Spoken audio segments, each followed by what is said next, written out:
আসসালামু আলাইকুম, welcome back to my channel easy cooking. এখন ভরপুর আমের সিজন চলছে, আর যদি আমের সিজনে তৈরি হয়ে যায় আমের পাটিসাপটা তবে কেমন হয়। হ্যাঁ, আজ আমি আমের পাটিসাপটাই তৈরি করব।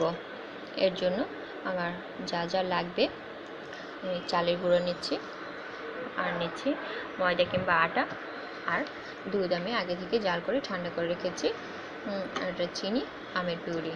এখন আমি একটু মিক্সিং বলে সামান্য পরিমাণ লবণ নিয়ে নিচ্ছি। এখানে দিয়ে দিব চালের গুঁড়ো হাফ কাপের একটু বেশি, মানে 1/3 কাপ, আর ময়দা নিয়ে নিব হাফ কাপ। এটা ভালো করে মেশাতে হবে, লবণটা আর আটা চালের গুঁড়ো একসাথে মিশিয়ে নিতে হবে। এখন আমি এখানে আমের পিউরি হাফ কাপ দিয়ে দিব, দিয়ে এটা আমের পিউরিটা খুব ভালোভাবে মিশিয়ে নিতে হবে। আমি এখানে আটাটা ইউজ করতেছি, শুধু যদি চালের গুঁড়ি দেই তাহলে ঠান্ডা হয়ে গেলে পাটিসাপটাটা শক্ত হয়ে যাবে, ভেঙে যাবে, খেতে ভালো লাগবে না। আর যদি চালের গুঁড়ির সাথে ময়দা বা আটা যদি ব্যবহার করা হয় তাহলে এটা ঠান্ডা হয়ে যাওয়ার পরও দীর্ঘক্ষণ নরম হয়ে থাকবে, খেতে বেশ ভালো লাগবে।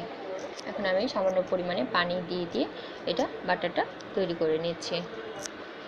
এটা অল্প অল্প করে পানি দিতে হবে, একবারে যদি বেশি দিয়ে দিলে বাটারটা ঠিক নাও হতে পারে। আর আমি দিয়ে দিচ্ছি ঠান্ডা দুধ, দিয়ে আরও ভালোভাবে মিশিয়ে নিতে হবে নেড়ে। আমার এ পর্যায়ে বাটারটা একটু ঘনই আছে, আমি সামান্য পরিমাণে পানি দিব, পানি দিয়ে ভালোভাবে নেড়ে নিতে হবে।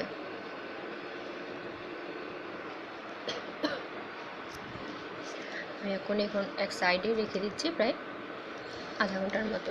খিসাটা তৈরি করার পালা। খিসাটি তৈরি করার জন্য আমি হাফ চামচ চালের গুঁড়ি আর আমের পিউরি নিয়ে নিচ্ছি 1 কাপ। এটা ভালোভাবে মিশিয়ে এর মধ্যে আমি চিনি দিয়ে দিচ্ছি পরিমাণ মতো, যে যেরকম মিষ্টি পছন্দ, দিয়ে ভালোভাবে মিশিয়ে নিতে হবে। আর দিয়ে দিব আমি আগে জাল করে রাখা ঠান্ডা দুধ, এটাও দিয়ে ভালোভাবে মিশিয়ে নিব। আর আমি 1 টেবিল চামচ গুঁড়ো দুধ ইউজ করতেছি, আপনারা যদি না চান দরকার নেই, আমি দিচ্ছি, আমার কাছে বেশ ভালো লাগে, এটা স্বাদটা অনেকটা ভালো লাগে। এখন এটা ভালোভাবে নেড়ে নিচ্ছি।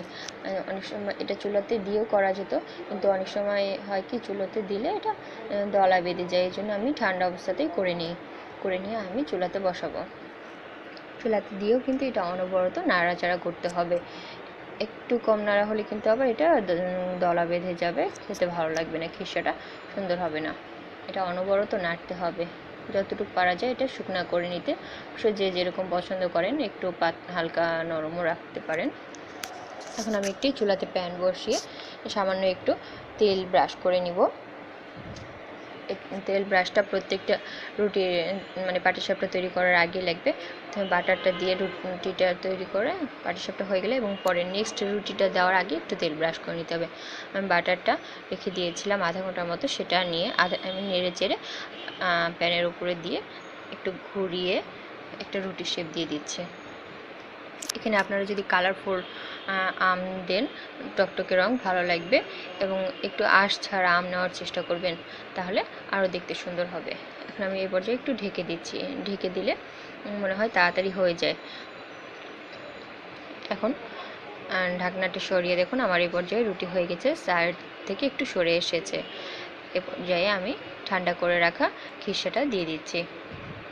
খিসাটা একটু মাঝ বরাবর দিতে হবে, খুব সাইডে দেওয়া যাবে না, নাহলে সাইড দিয়ে বের হয়ে যেতে পারে। খিসাটা আপনারা আর একটু শুকনো করে নিতে পারেন।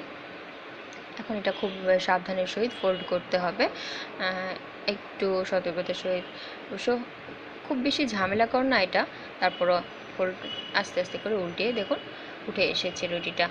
আবার এরকম করে ঘুরিয়ে দিতে হবে এবং 1 পিঠ 2 মিনিট ভেজে নিতে হবে, এবং এটা আবার উল্টে দিয়ে আবার 2 মিনিট ভেজে নিতে হবে। ভাজা হয়ে গেলে একটা সার্ভিং ডিশে পরিবেশন করে আবার আরেকটি একটু তেল ব্রাশ করে আরেকটি বাটার দিয়ে আরেকটি রুটি করে আবার মাঝখানে খিসা দিয়ে ফোল্ড করে নিতে হবে। এপিট ওপিট করে ভেজে নিলে হয়ে যাবে পাটিসাপটা, ম্যাঙ্গো পাটিসাপটা। আপনারা এটা সকলেই বাসায় ট্রাই করে দেখবেন, এটা খেতে অনেক সুস্বাদু, বেশ ভালো লাগবে। আমি আম দিয়ে গার্নিশিং করলাম। ওকে, থ্যাংক ইউ, আল্লাহ হাফেজ।